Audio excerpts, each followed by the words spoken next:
Well, yeah, at the end of the day, swimming is about racing, so it's just who can put in the best race on the day. Like it's pretty brutal, you have one race to perform, and if you don't, then that's it. Hello, everyone, and welcome back to another episode of the Propulsion Swimming Podcast. I'm your host, Scott, and back with me, as always, is my trusty co-host, Dan, and we are back now, heading towards our build-up for British Championships, which are, I believe, just under 2 months away now, Dan. It's closing in fast. I know, very much edge of seat time and looking forward to it. The swimmers are sort of in their hard cycle right now and probably looking forward to taper, to be honest with you. But yeah, very exciting times for us spectators. Absolutely. Now, one event at British Champs that we have circled with a lot of interest, because there are names galore that can make the nomination time and beyond. The nomination time isn't going to be enough to make the Olympic team in the women's 200 meters IM. And on this week's podcast, we are speaking to a contender in that race, Leah Schlosshan. Yeah, I mean, we've got another great episode. We've got Leah on the podcast this week as we talk about her senior squad experience, what it's like to swim and train out of Leeds, of course, not a national centre, so she's having a gap year, very interesting. And of course, as usual, what her thoughts are like as we head into trials. Yeah, it's a little bit of a left field journey that she's on a little bit right now. You would presume that a swimmer who's double European junior champion is going to be snapped up by these national centres, train under the likes of Dave Hemmings is a fantastic women's IM coach, Steve Tigg up in Stirling, but actually she's decided to stay at Leeds this year to finish the Olympic cycle with her coach. We go into whether that's the right decision. I would say, as a little bit of a tease, it certainly is. And yeah, just we talk through what it's been like for her breaking onto that senior stage, the transition from junior success, and again, previewing trials. So let's jump into this week's episode with Leah Schlosshan. Leah, thanks for joining us. You swim for a program that actually we as a podcast and our audience know. Well, our audience might know a little bit about it, but we've never actually really spoken to anyone from Leeds before. So tell us a little bit more about the setup there. How does it work? Yeah, so I've been swimming with Leeds since I started swimming when I was about 6. So it's very much you work your way up through the scheme. So you start off and it's across loads of different pools in the country. It's funded by the council as well. So the council have quite a lot to do with the club. But yeah, so you start off in all different pools, and then the main pool that I train at is John Charles in South Leeds. And I've been swimming there since... I'd say probably like 14. No, earlier, like 10 when that's like my main hub now. And yeah, I'm with Richard Denigan. He's my coach. I've been with him for about 4 years. I think this is my 4th year with him now. And then I've had 4 coaches in Leeds in total, I think. And there's 5 groups, and then so you just make your way up through those groups. There's not so many senior athletes at the moment, but there's me in my group and then 3 other people. It was a bit bigger last year, but everybody left to go to uni, I think, in America or just across in the country as well. And then my main training partner, he's called Karosh, and he went to EOF last year. So I train with him, and then you've got the form guys, Charlie and Emma. So it's good that it's a small group, so I get a lot of time with Richard. He can look at us in quite a lot of detail. He spends a lot of time with us. And we've also got another coach called Phoebe. So we get a lot of time spent on us, just so that he can look at all the details of our swimming. But yeah, that's basically Leeds. Yeah, I mean, you say there's not that many senior swimmers there, but when you get to that sort of age of, your age, 18, 19, a lot of those swimmers usually start looking at national centres or universities. So why have you decided to stay at Leeds? Well, I think there's no reason why senior swimmers can't stay at Leeds. Like, Leeds is a perfect place to swim for senior athletes. And Richard, my coach, he works really well with senior athletes. He's had a good reputation of bringing swimmers up. I decided to stay at Leeds for this year, definitely, just because it's Olympic year. And it's been quite different for me, because obviously I've not had to go to school this year. So, and my school's quite far from swimming. It's about an hour away. And then I live about half an hour away from swimming. So my school's also far from where I live. But I think I just thought there's no point in me moving to a national centre at the end of the Olympic cycle. Like, I know Leeds well. I got on really well with Richard. I trust his training and I trust him. So there was no reason for me to really leave at that point. There's no rush either for me to go to uni. So I just thought, this is what I know. I think I'd have the best chance at Olympic trials if I stayed at Leeds. So yeah, I just stuck with that decision. It's understandable given like the performances have always been there, because I think you have back-to-back European junior titles in the 2am. So like, I presume the offers have been there from British Swimming to say, do you want to come to these national centres? But at the same time, I presume they still stay in contact with you when you're at Leeds. You still get the same support as any like funded swimmer would get.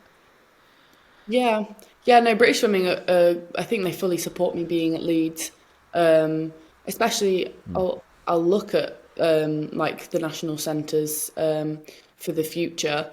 But I think I've always decided that I was going to stay at Leeds for this year. Well, especially when I got my European junior title the first time round. That was kind of when I was like, oh, you know, I'm getting a bit better at swimming now. And then last season, just a bit. No, but it was like quite big for me because I hadn't really had like a big achievement. Yeah. I mean, I know I went to European juniors before, but I only got into the semi that year. So it was quite, not a shock, I'd say, but in a way, I think I knew I was capable of doing it, but it doesn't become real until, you actually do it. But that's interesting, because actually a lot of people will see getting selected to European juniors as the achievement, but that was never the achievement for you. You always need the accomplishment on top of the selection, if that makes sense. Yeah, well, I suppose, no, it was my first time around when I got selected. I think, what is it, 2021 or 2020? I can't even remember. 2021. Yeah, that was for Rome. Yeah. I was kind of expecting to be selected, but at the same time, when I did get selected, I was so happy, and there's always, a bit of shock. I think it was because that was during lockdown. I hadn't been able to swim. I swam a bit at my school. School were good with, we've got a pool, so I was able to swim a tiny bit there, but when the scheme was shut, there wasn't much time that I could train. And then I swam at the Glasgow meet. I think that was the selection meet in May, maybe. I can't really remember, but that was only off the back of about 8 weeks training, maybe, after a big break. And I think I was training really well before COVID when I was younger. I remember that's when I stepped up a lot in training. We had the big break because of COVID. I came back, and I would have loved to have gone to European juniors, and I always had it in my mind. So then when I actually qualified, I didn't even get the time. I think I was like 0.05 off. And I always had it in my mind, like, you have to get the time. They will not take you unless you get the time. Okay. So even when I remember thinking like, oh, I was so close. I still didn't think I'd qualify. And I remember my older sister saying like, no, they could still pick you. So that was like, I was really, really happy about that selection. And then obviously to go to your second European juniors, you want more, as in I'd qualified for a semi in the first one, but I hadn't PB'd or anything. So when it comes to this year then, I assume you're on a gap year. Are you effectively a full-time athlete, and then you doing work on the side as well for a bit of pocket money now and again? Yeah, well, so yeah, I'd class myself as a full-time athlete. My mum always says, well, she said this year that I'm a lady of leisure, which, I mean, I'm really enjoying this year. Like last year, I think everyone will be the same, but A-levels and swimming is quite intense. Like it was a pretty intense year. Yeah.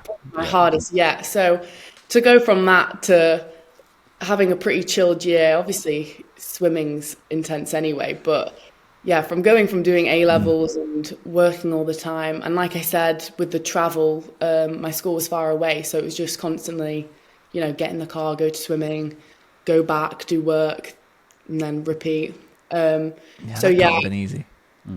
no, it was pretty hard, but I think you just get on with it. It's only now where if I'm like, I can see how much time I've got now. I think, how did I do it? Like, how do you even go to school after morning training and even function or do work? Or anything? Like, I mean, I'd have the occasional nap in my free periods, which is bad, but it got me through the day. I'm pretty good at power napping, so every time I get in the car, I'd have a 20-minute power nap, and yeah, that gets you through the day. But now, I do think, and I was speaking to Richard about this, I was injured last year.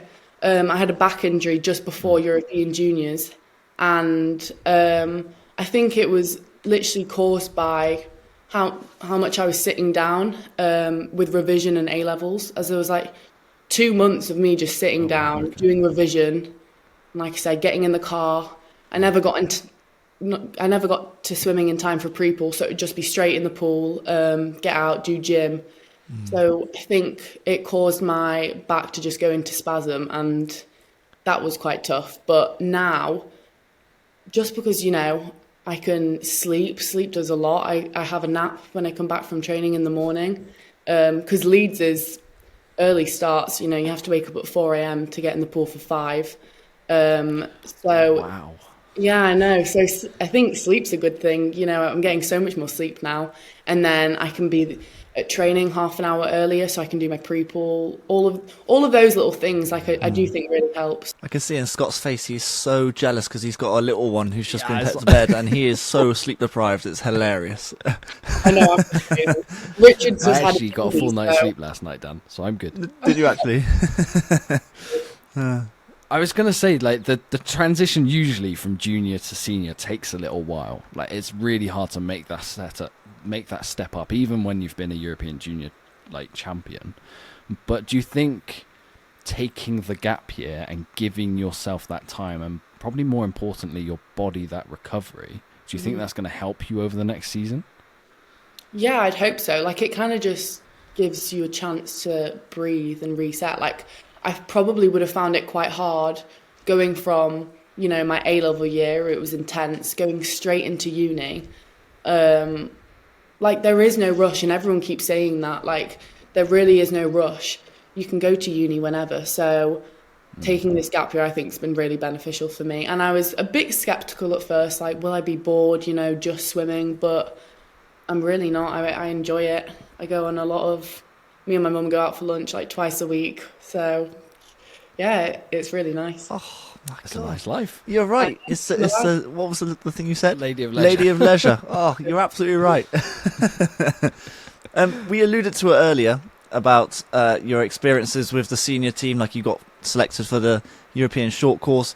What's it been like as a young swimmer around the British swimming squad right now? Yeah, it was really good actually to go to European short course. I really enjoyed it because that was obviously I went to under 23s, but this European short course I'd say was my first, official senior meet. And I'd say maybe I was a bit nervous going just because I don't know the senior athletes that well. But it really helped. My boyfriend Evan went with me, so that it was nice to, have someone there that and then I know Archie really well as well. So that I think that calmed me down a bit. It's just nice to know people. But then everyone, the whole team, they're all really nice. Everyone just kind of gets on with it. So it's quite different to juniors, I'd say. Like, you are just given a lot more freedom. Like, the ball's just in your court. You do what you want. You don't need to okay everything by, your designated coach. I had Ryan over there and he was really good. I really liked having him.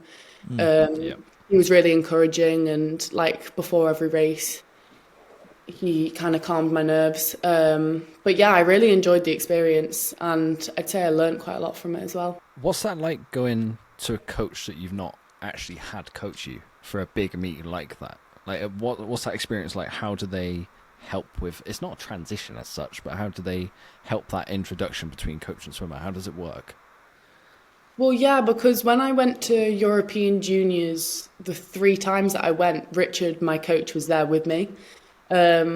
So Yeah. at under 23s, I didn't have him there. So that was probably my first meet where I didn't have Richard there with me. And obviously, it's great having Richard there because, again, I think people always say, like, when you go away, it's best to keep things as normal as possible to you, to what you're used to. So it's great having Richard there.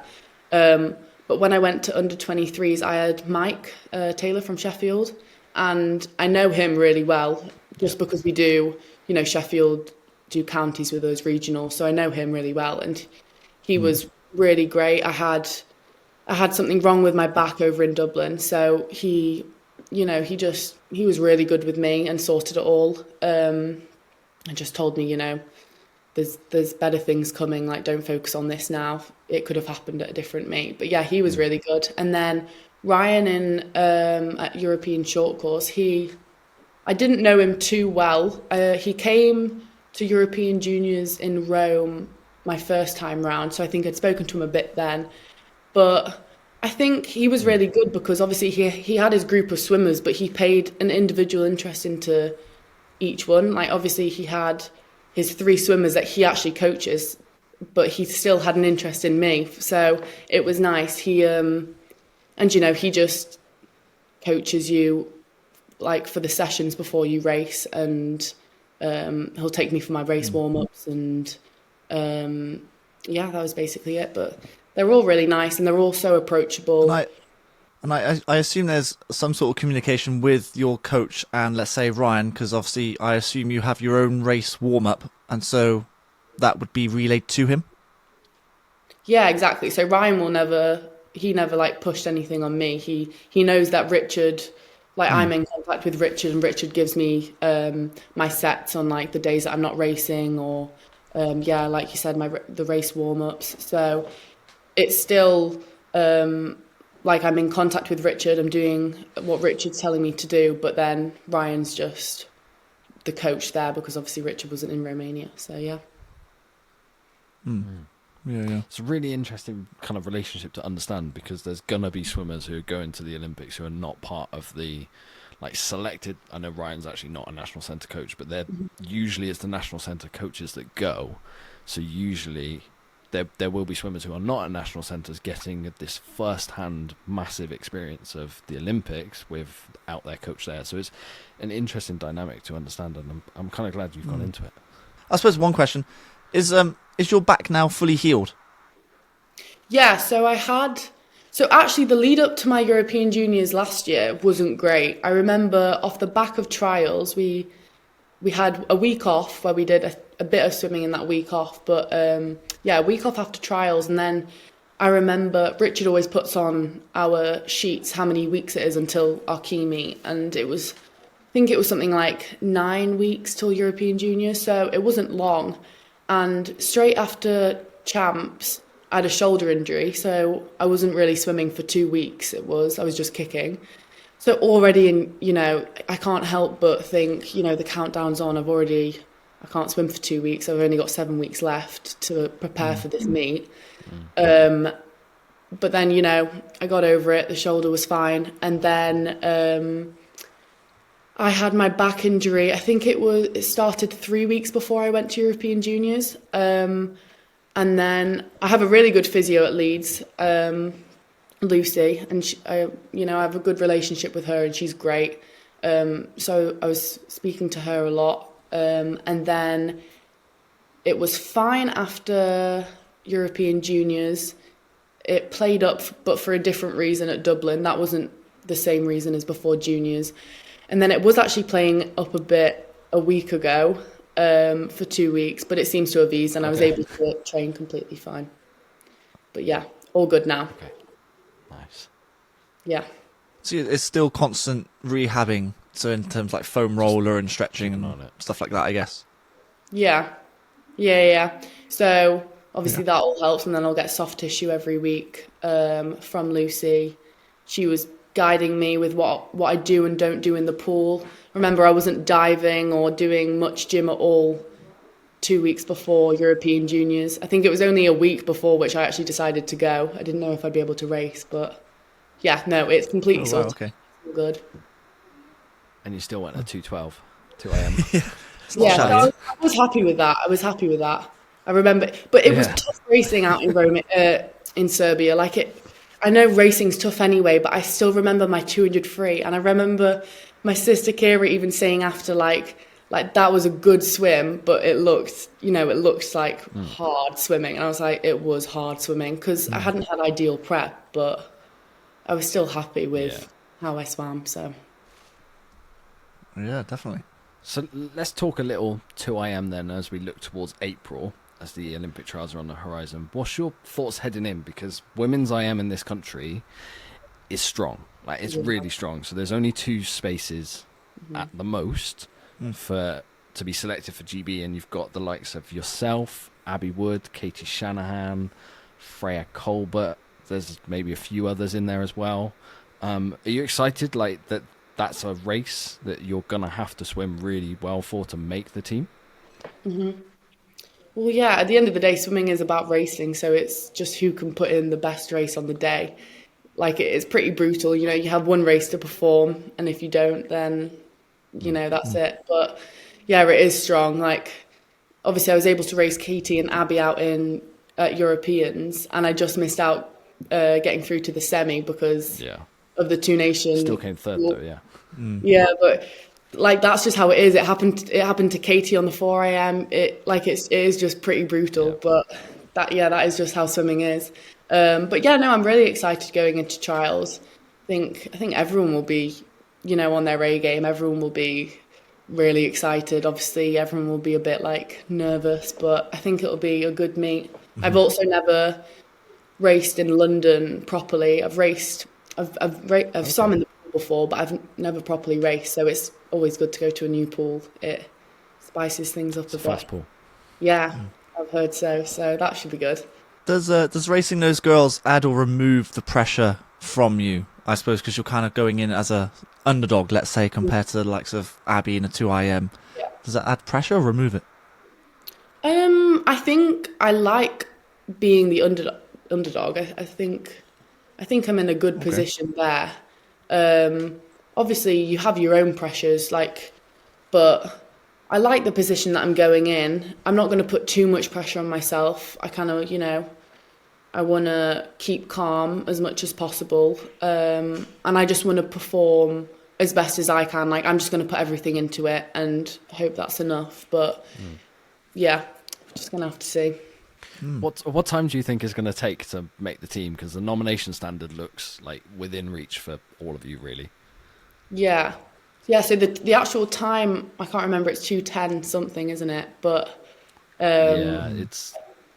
I can't remember. That's okay for most of you. Yeah, but reachable, obviously Abbie and Katie went 209 low last year to qualify for Worlds, so it'll be somewhere around there, probably even a bit faster. So I think it's not really the Olympic consideration time which is the problem. It's coming top 2. Top 2. Yeah, that'll be the tough thing. Which is the fun part of trials, I guess. I know, 'cause that's proper racing then, because you can't see the clock. It's not racing against the clock; it's actually racing against the swimmers next to you. So yeah. Are there any other events that you're targeting outside of the 2IM? Because you're a fair breaststroker. Yeah, so I'll be racing the 100 breast at Champs. That's on the Sunday, so that's the day after the 200 IM.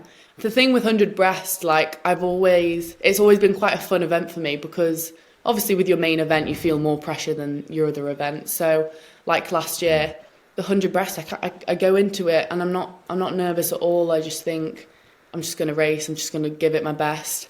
So much so, I think 100 breast is a tough one, and the last 25, I just can't feel anything. I'm just moving my arms and legs about. And it's just get to the wall as quickly as possible. But I really like the event. So yeah, I'll be doing that.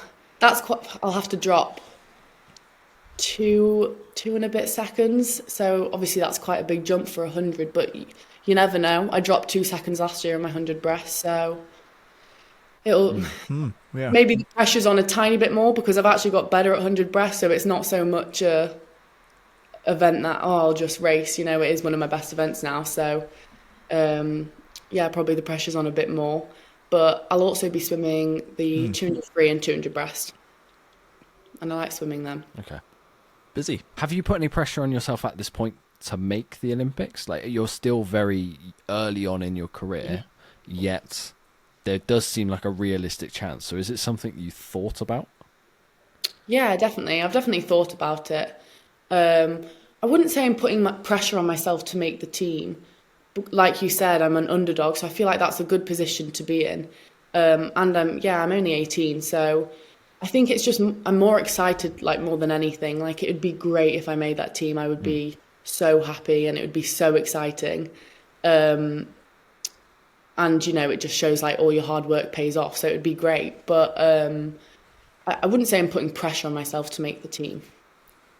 I just want to, do a good race. It's always nice to PB, isn't it? So Yeah, exactly. I'd love to PB. Cool. Before we end this podcast, we usually finish with some quick fire questions for our guests so that everyone can get to know you a little bit better. You've listened to the podcast, so you might know that they're coming. So what is your favourite event in swimming? 200 IM, probably. Who is your swimming idol? Ooh. Probably Siobhan Maria O'Connor. Oh, I like that. Underrated, one of the best British swims of all time, that. Oh, yeah. Yeah, well, she's a great swimmer, and I think she's been through a lot. So, she's the best 200 IM swimmer Britain ever had. So, yeah, she's a good one to look up to. Absolutely. What's your proudest moment in swimming so far? Probably my 2 European junior gold medals, and then breaking the championship record last summer as well. Nice. What's the hardest set you've ever done in training? Oh, there's quite a few. I thought this question would be asked, and I was trying to think. I think it varies. Like, I'm finding something quite hard. Last cycle we do sets, which is like 32 100s, where it's like 2 fast, 1 easy, and you get to the last few and you're really feeling it. So sets like that, I find pretty tough. And if you were to go on a road trip, there's 3 spaces in the car. You can take friends, family, celebrity, anyone you want. Who would you take with you? Ooh. I would take my boyfriend, Evan, and then it's hard because I've got 2 sisters. So you take So it's either both or none. I know, I think I wouldn't pick. I'd take my best friend from school, Olivia, and then, I don't know. Can you take a pet? I'll probably take my dog, Basil. Yeah, we've had loads of pets. We've had loads of dogs in the car before, yeah. I take my dog. Nice. Well, Leah, thank you so much for coming on to this week's episode of the Propulsion Swimming Podcast. Best of luck with the rest of your preparations heading into British Championships in April, and looking forward to seeing you race in what is probably our favourite women's event of the week, actually. We're really looking forward to that competition. Good, thanks.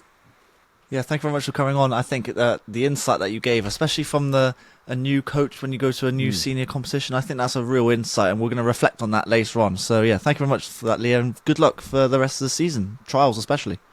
Yeah, thank you. Dan, we kicked off this podcast by saying an event we have circled with massive interest is the 2IM. After speaking to Leah, I've circled it again, like a little bit more. I've added a little bit more to my my preview going into British Champs, just because I feel like all of these girls can go that nomination time, which we didn't say in the podcast, is a 2:10.6. That is well within a reach of all of them. Abbie, Katie, Freya, herself. It is going to be one of the best races of the week.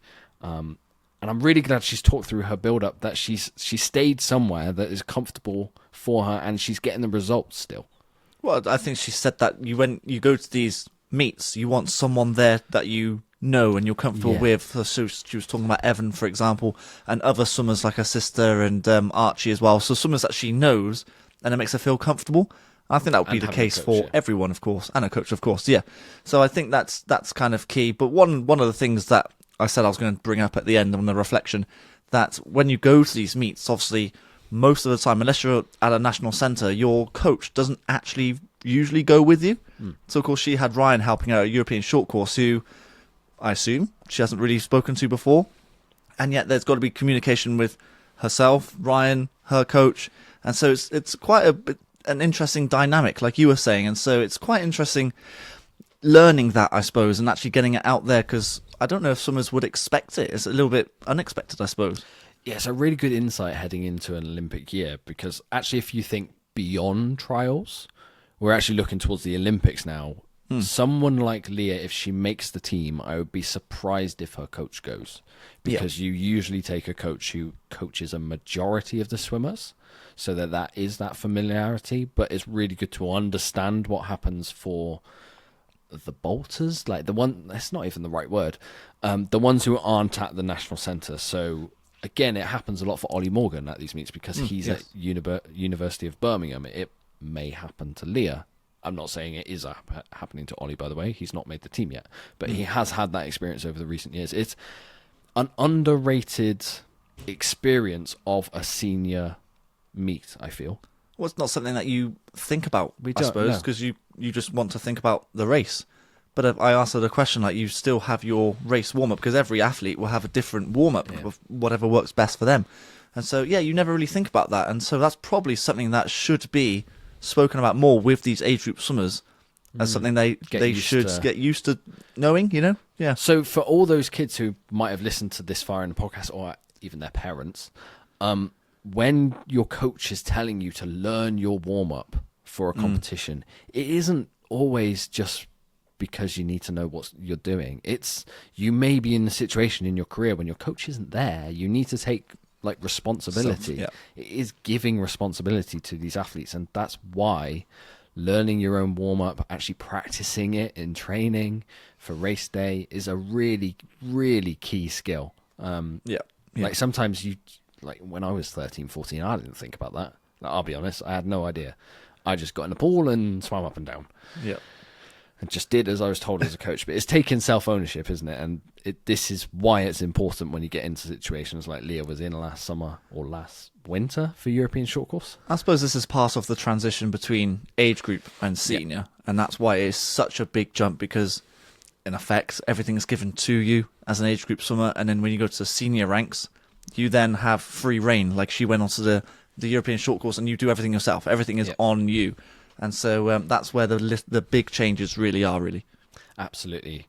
Dan, I'm going to finish this podcast by asking you a question very early away from trials. Oh, boy. Which of those 4 girls are you picking for the 2 a.m.? Oh, man. I'll tell you what, pass. And you better listen to the preview podcast.